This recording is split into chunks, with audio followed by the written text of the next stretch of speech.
어머니, 이런 말씀드려 죄송하지만 어머니나 좀 잘 사셨으면 좋겠어요. 저희 집엔 관심 끊으시고요. 뭐라고? 내가 뭘 그렇게 잘못했단 말이냐? 왜 자꾸 남의 집 일에 이래라 저래라 하세요? 어머니 집이나 마트나 잘 관리하세요. 다음 날 김 씨가 운영하는 1층 마트 앞에 소독차가 멈춰섰습니다. 방역복을 입은 사람들이 가게 문을 활짝 열며 약을 뿌렸습니다. 방역 들어갑니다. 곳곳에 전부 소독하겠습니다. 그 장면을 동네 이웃과 손님들이 다 보고 있었습니다. 어머, 마트에 벌레 나왔나 봐.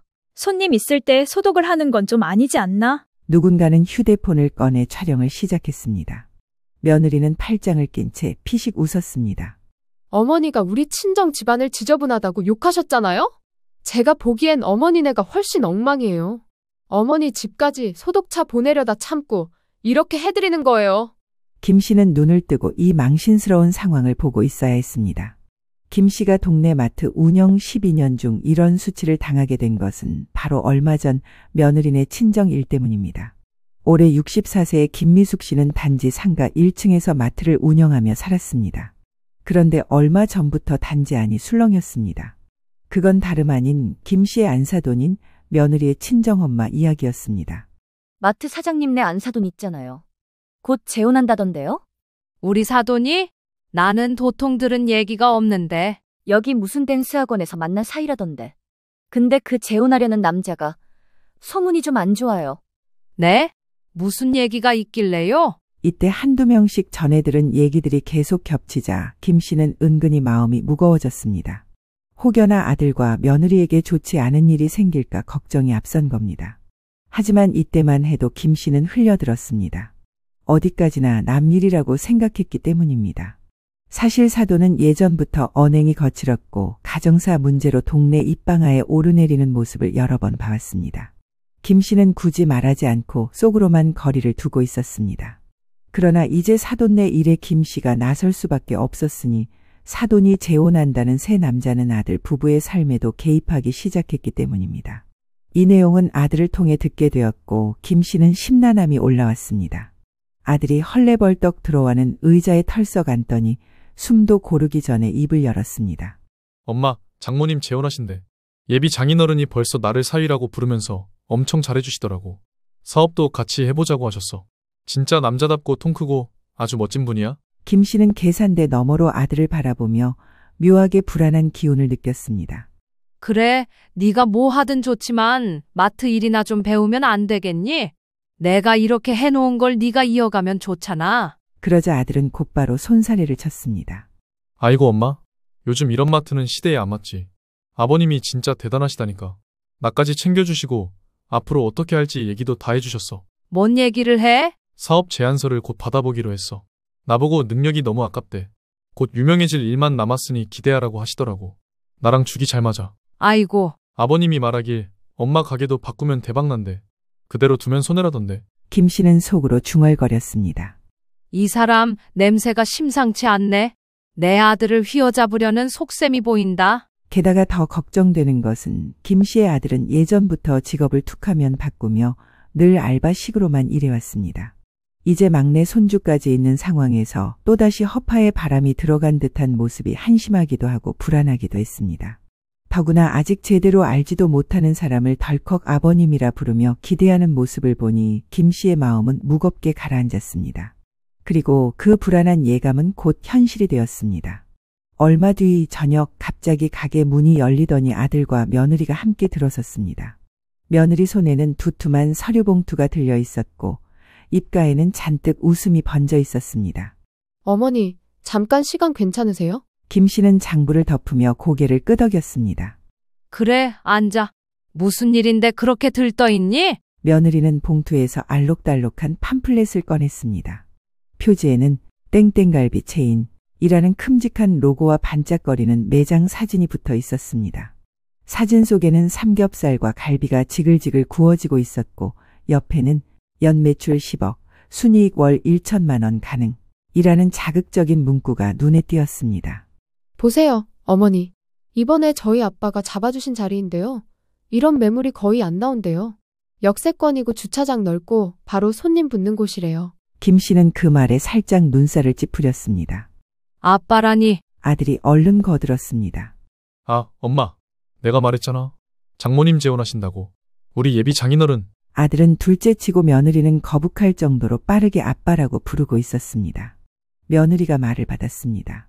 우리 아빠가요. 우리한테 이번 사업을 꼭 맡기고 싶대요. 절반은 아빠가 지원하겠다면서 대신 현금이 아니라 오픈 후 들어가는 교육비, 초도물품, 광고, 마케팅 전부를 책임지신다고 하셨어요. 본점이랑 얘기해서요. 그것만 해도 수천만 원이에요. 어머니. 김 씨는 속으로 절대 현금은 안 내겠다는 얘기네. 하고 생각했지만 가만히 듣고 있었습니다. 아들이 팜플렛 안쪽을 펼쳐 보여주었습니다. 거기에는 세세한 견적서가 인쇄돼 있었습니다. 보증금부터 인테리어, 가맹비와 간판, 홍보비의 초도물품비까지 총 합계 2억 3천만 원이 되었던 거죠. 그래서요. 저희가 대출이랑 적금 깨서 한 1억 정도는 마련했거든요. 며느리가 기대에 찬 목소리로 말을 이었습니다. 어머니가 1억만 보태주시면 돼요. 그러면 바로 계약금 넣고 공사 들어갈 수 있거든요. 진짜 금방 회수한다니까요. 나머지 필요한 건 저희 아빠가 모두 챙겨주시고요. 김 씨는 견적서에서 눈을 떼지 못한 채 물었습니다. 너희가 벌써 1억을 어디서 마련했단 말이야? 며느리는 뿌듯한 듯 웃었습니다. 적금 예금 싹 깨고 신용대출이랑 카드론까지 다 긁었어요. 저희 몫은 끝났으니까 어머니만 도와주시면 돼요. 김 씨는 한숨을 삼켰습니다. 끝났다니. 빚더미 위에 올라앉아 있는 걸 끝났다고 하다니. 그때 아들이 목소리를 낮춰서 말했습니다. 엄마, 이 갈비집 진짜 대박이야. 우리 벌써 자리도 봐놨어. 확실히 부동산이랑 같이 돌리시는 분이라 일이 막 일사천리로 쭉쭉 진행돼. 나 이렇게 화통한 분 처음 봤어. 김 씨는 아들까지 이렇게 맞장구 치고 있는 판국이 너무나 한심하고 안타까웠습니다. 누가 봐도 이건 꾼이 분명해 보이는데 두 사람 눈에는 기대와 확신만 가득 차 있었습니다. 이건 사업이 아니라 내가 돈 대주는 판에 저 남자 이름만 걸어놓겠다는 거잖아. 김 씨는 견적서에 찍힌 2억 3천이라는 숫자가 머릿속에서 떠나질 않았습니다. 결국 김 씨는 조심스럽게 거절 의사를 꺼냈습니다. 아무래도 지금은 어렵겠다. 지금 당장 이래저래 돈이 묶여 있는 게 많아서 그렇게 큰 돈은 못 준다. 속으로 며느리네 새 아버지가 못 믿어서 라는 속내는 숨겼습니다. 그런데 눈치 빠른 며느리 얼굴이 곧장 굳었습니다. 저희가 못 믿어오신 거예요? 김 씨는 너무 놀라서 손사래를 쳤습니다. 그게 아니라 상황이 좀. 하지만 며느리는 곧바로 말을 잘랐습니다. 우리 아빠 보시면 생각 달라지실 텐데요. 어머니도 좀 귀를 더 여셔야 할 것 같아요. 동네 아줌마들 말 듣지 마시고요. 그 말투엔 은근히 가시가 박혀 있었습니다. 김 씨는 순간 아무 말도 할 수 없었습니다. 며느리의 말이 귓가에 오래 맴돌았고 그날 이후로 속이 한층 더 불편해졌습니다.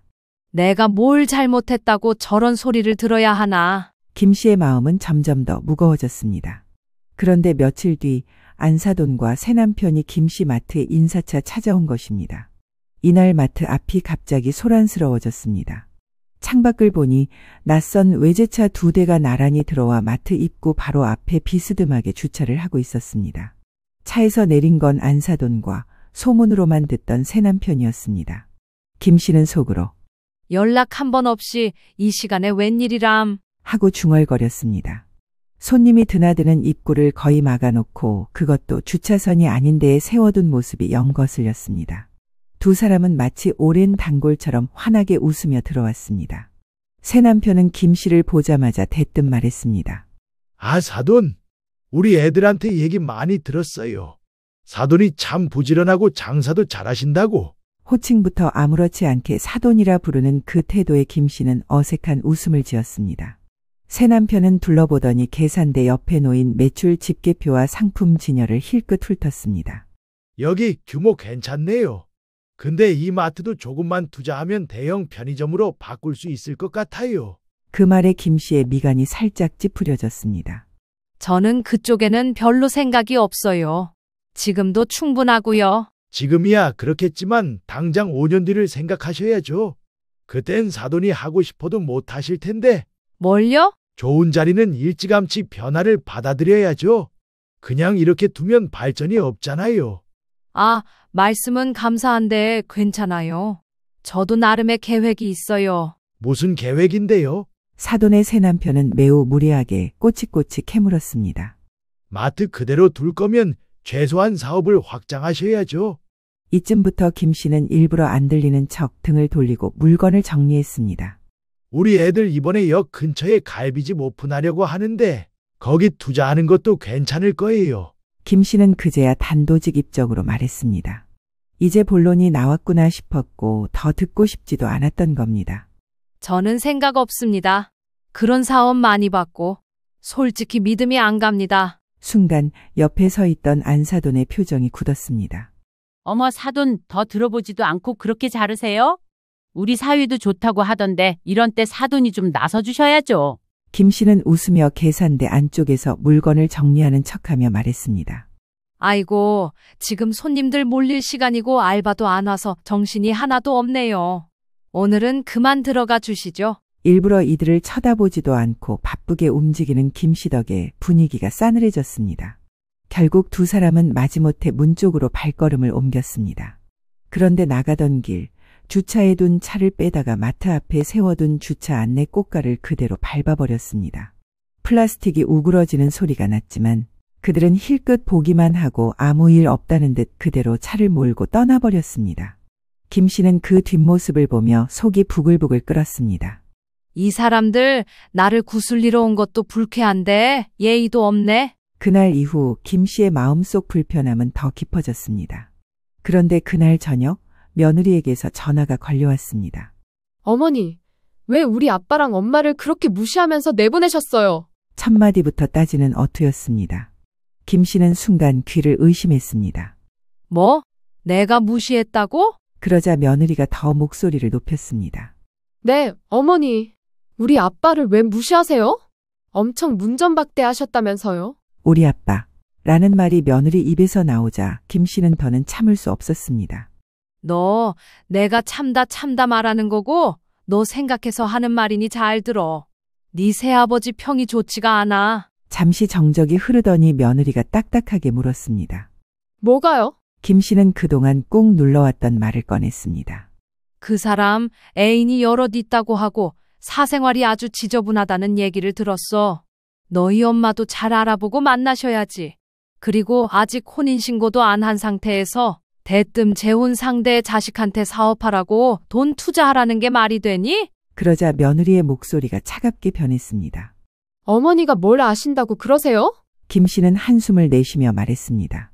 그냥 내 나이쯤 되고 남의 일을 객관적으로 보면 뭐든 명확하게 보이는 법이야.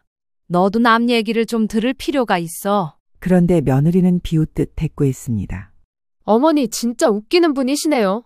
저희 엄마가 좋은 분 만나서 그렇게 질투 나세요? 김 씨는 어이가 없어 목소리가 높아졌습니다. 뭐?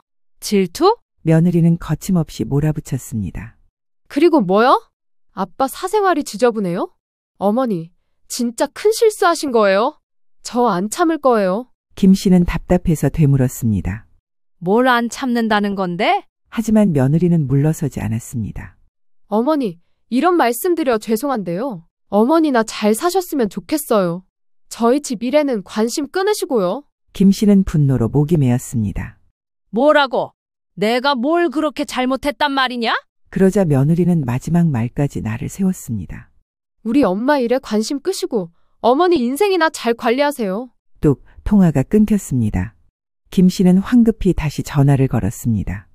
야, 너 지금 무슨 소리를 한 건지 알아? 여보세요? 여보세요? 하지만 며느리는 전화를 받지 않았습니다. 몇 번을 걸어도 연결음만 울리다가 곧 통화할 수 없는 번호라는 안내음이 들려왔습니다. 차단을 당한 것이었습니다. 김 씨는 휴대폰을 내려놓으며 한참이나 말이 나오지 않았습니다. 마음속에서는 울분과 서러움이 뒤엉켜 치밀어 올랐습니다. 그런데 사건은 다음 날 벌어지고 말았습니다. 다음 날 아침 김 씨는 평소처럼 가게 문을 열고 물건을 정리하고 있었습니다. 그런데 멀리서 부릉 하는 소리가 들려와 고개를 들었더니 흰색 소독차가 마트 앞에 멈춰섰습니다. 순식간에 방역복을 입은 사람들이 차에서 내리더니 커다란 약통을 둘러매고 가게 쪽으로 다가왔습니다. 방역 들어갑니다. 낯선 목소리가 골목에 울려 퍼졌습니다. 김 씨는 당황해서 걸음을 옮겼습니다. 아니, 여기 방역 신청한 적 없는데요? 그러자 한 남자가 명단을 확인하듯 말했습니다. 여기 맞습니다. 1층 마트 전부 소독하라고 의뢰 들어왔어요. 결제하신 분도 곧 오신다고 했고요. 가게 문이 활짝 열리자 양 냄새가 코를 찔렀습니다. 방역 인부들이 아무렇지 않게 선반 사이로 들어가 뿌연 약을 분사하기 시작했습니다. 뿌연 연무가 상품과 계산대까지 스며들며 퍼져갔습니다. 그 장면은 고스란히 밖으로 드러났습니다. 지나가던 동네 이웃들이 걸음을 멈추고 손님들이 호기심과 수군거림이 섞인 표정으로 쳐다봤습니다. 어머, 저기 무슨 일이지? 혹시 벌레라도 나온 거 아니야? 10수년 동안 장사하며 쌓아온 김 씨의 체면이 뿌연 연무 속에서 허물어져 가는 듯했습니다. 그만해요. 하지 말라고요. 그때 가게 앞 한쪽에 팔짱을 끼고 서 있는 며느리의 모습이 눈에 들어왔습니다. 입가에는 애매한 미소가 걸려 있었고 눈빛은 묘하게 여유로웠습니다. 김 씨는 소리쳤습니다. 너 이거 네가 한 거냐? 당장 관두지 못해. 그러자 며느리가 고개를 갸웃하며 대답했습니다. 왜요, 어머니? 마트 안에 좀 지저분하긴 하던데요. 제가 돈 내드렸으니까 이 기회에 그냥 시원하게 방역하세요. 김 씨는 황당해서 말을 잇지 못했습니다. 이게 뭐야? 나한테 허락도 안 받고 지금 손님들도 못 들어오고 이게 뭐냐고. 동네 사람들이 뭘로 생각하겠어? 하지만 며느리는 시선을 피하지 않았습니다. 어머니, 요즘은 위생이 곧 신뢰예요. 너무 예민하게 받아들이지 마세요. 김 씨는 가슴 깊숙이 쓴물이 치밀어 올랐습니다. 그간 지켜온 마트의 명예와 자신이 버텨온 시간들이 며느리의 저 태연한 표정 앞에서 모욕당하는 기분이었습니다. 엄마 아빠가 저번에 와서 너무 지저분해서 놀랬대요. 여기저기 파리 있고 벌레 있고 여기 이웃들에게 신고 들어오기 전에 제가 대신 방역해드리는 거예요. 고마운 줄 아세요. 김 씨는 순간 귀를 의심했습니다. 뭐? 며느리는 태연하게 고개를 끄덕였습니다. 곧 생일이시니까 생일 선물 받으신 셈 치세요. 이거 방역비 꽤 나와요. 김 씨는 손에 쥔 계산기를 탁 내려놓으며 눈을 부릅떴습니다. 얘가 미친 거 아니야? 그러자 며느리가 피식 웃더니 이번엔 노골적으로 말을 내뱉었습니다. 뭐가요? 어머니가 먼저 우리 집안 지저분하다고 욕하셨잖아요. 제가 보기엔 어머니네가 훨씬 엉망이에요. 맘 같아선 어머니 집까지 소독해드리려다가 그냥 이걸로 그치는 거예요. 그 말에 김 씨의 손끝이 떨렸습니다. 그간 꾹꾹 눌러 참았던 감정이 폭발 직전까지 치밀어 올랐습니다. 네가 지금 감히 나한테. 하지만 며느리는 이미 등을 돌려 방역 인부들과 이야기를 나누고 있었습니다. 이쪽 창고 쪽도 꼼꼼히 뿌려주세요. 저기 천장 구석에도요. 여긴 오래돼서 구석구석 벌레 많거든요. 주변을 지나던 이웃 몇 명이 발걸음을 멈추고 가게 안을 힐끔힐끔 들여다봤습니다. 그들의 눈빛 속엔 도대체 무슨 일이길래 저렇게 방역을 하나 하는 호기심과 수군거림이 섞여 있었습니다. 김 씨는 이를 악물고 속으로 중얼거렸습니다. 이대로는 절대 안 넘어간다. 방역약 냄새가 목을 자극했고 김 씨의 눈시울이 뜨거워졌습니다. 분노와 수치심이 한꺼번에 몰려와 숨이 막히는 듯했습니다. 며느리가 뿌린 건 단순한 방역약이 아니라 김 씨의 체면을 송두리째 무너뜨리는 독한 약이었습니다. 김 씨는 그날 밤 오랫동안 잠을 이루지 못했습니다. 내가 애들한테 퍼준 게 얼만데 이제 와서 날 무시하고 저런 꾼을 앞세워 돈을 뜯어가려 하다니. 결혼할 때 집 전세금 일부를 보태주고 아이 낳을 때마다 병원비며 살림살이까지 챙겨준 세월이 스쳤습니다. 마트에서 번 돈을 모아 생활비를 도와주던 시절 며느리는 늘 깍듯했고 감사 인사를 잊지 않았습니다.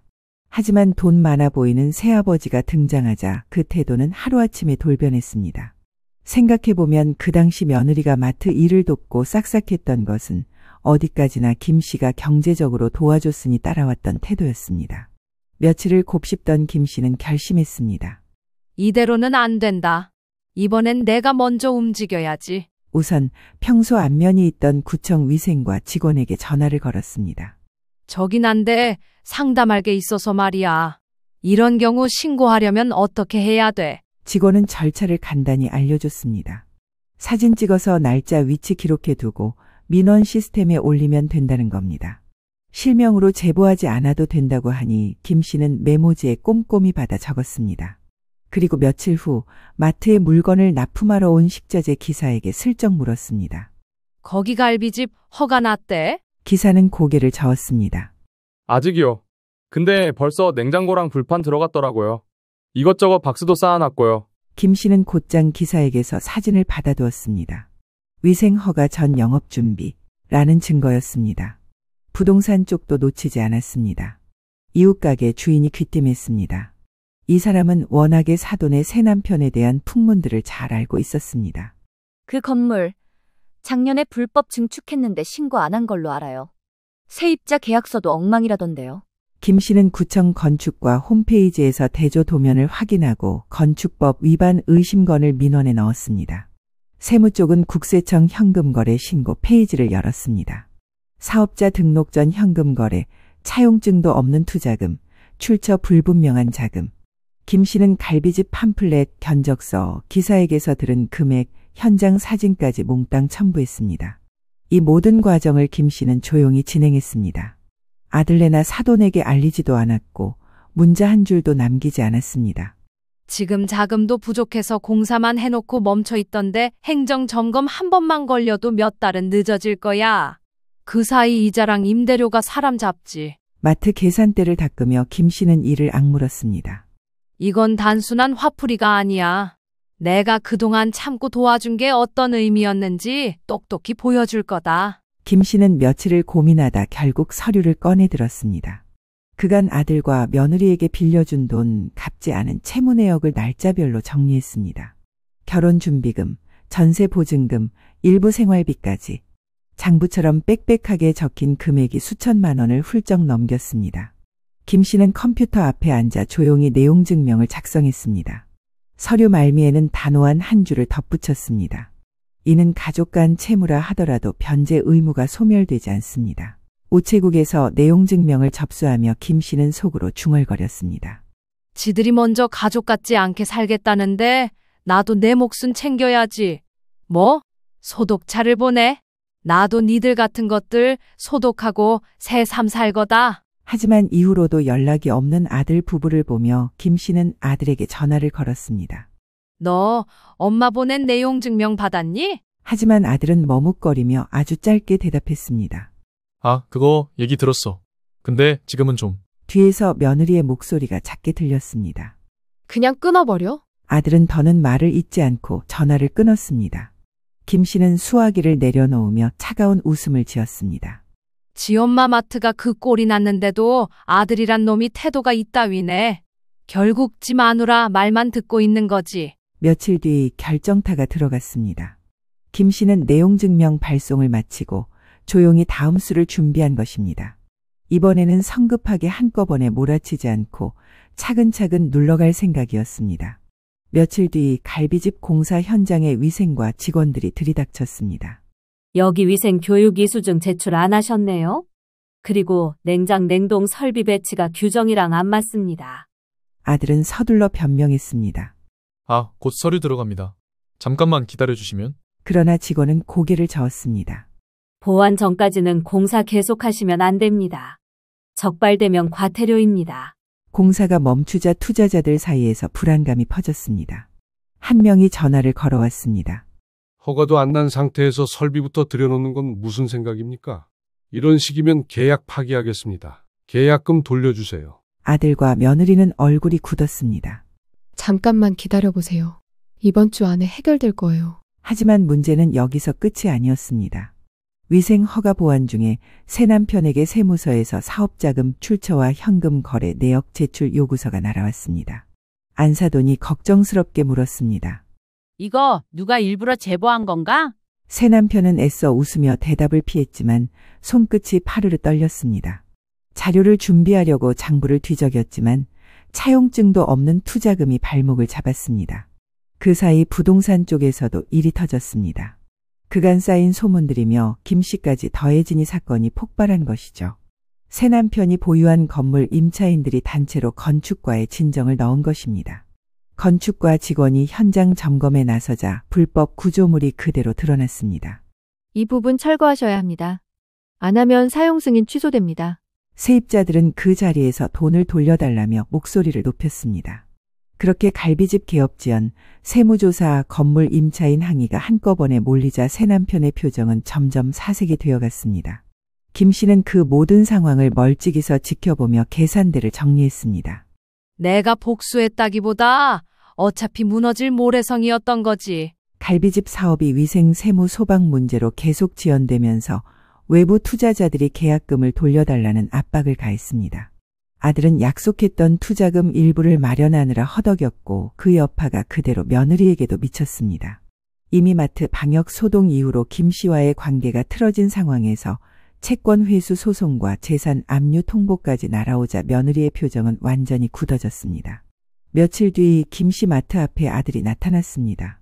옆에는 며느리가 서 있었고 억지로 웃음을 지으며 말을 건넸습니다. 엄마, 우리 얘기 좀 해요.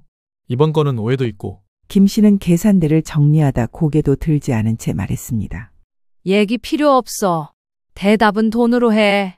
내용 증명 보낸 거 봤을 거 아냐. 아들은 난감한 표정으로 며느리를 바라봤고 며느리가 한 발 앞으로 나섰습니다.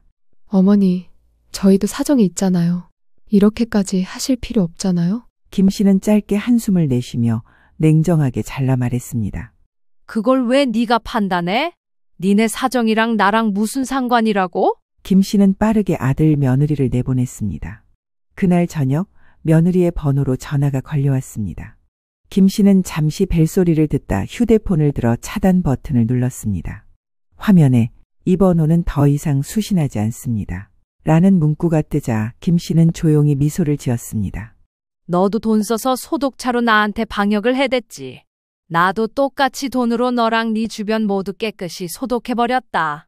아주 살만하네. 이후 갈비집 개업 지연과 세무 부동산 문제, 투자자 이탈이 한꺼번에 터지자 새 남편은 결국 사돈을 버리고 어디론가 종적을 감췄습니다. 뒤늦게 알려진 사실은 더 기막혔습니다. 사돈이 돈도 없으면서 은행 대출까지 받아 새 남편에게 7천만 원을 건넸다는 것이었습니다. 그 돈이 통째로 사라지자 사돈은 땅을 치며 울었다고 했습니다. 며느리와 아들은 김 씨에게 빚을 전액 갚아야 했습니다. 살던 집을 줄여 좁은 원룸으로 옮겨야 했고 생활은 빠듯해졌습니다. 김 씨는 손주 생각에 잠시 마음이 흔들렸지만 이제는 더 이상 개입하지 않기로 했습니다. 지들도 부모인데 앞으로는 스스로 해결하며 살아야지. 사돈은 남은 작은 아파트마저 팔고 흔적도 없이 사라졌습니다. 아들 며느리네와도 연락을 끊었고 그 후로 소식이 들리지 않았습니다. 가끔 김 씨에게 아들이 연락을 해왔지만 김 씨는 일부러 받지 않고 부재중으로 넘겼습니다. 이제 김 씨의 곁엔 아무도 남지 않았지만 그 고요함이 오히려 마음을 편하게 만들었습니다. 김 씨는 돌려받은 돈을 은행에 넣으며 중얼거렸습니다. 이제 이 돈은 마트 리모델링에 쓰자. 새 출발이지. 그 순간 김 씨의 얼굴에는 평온과 통쾌함이 동시에 스쳤습니다.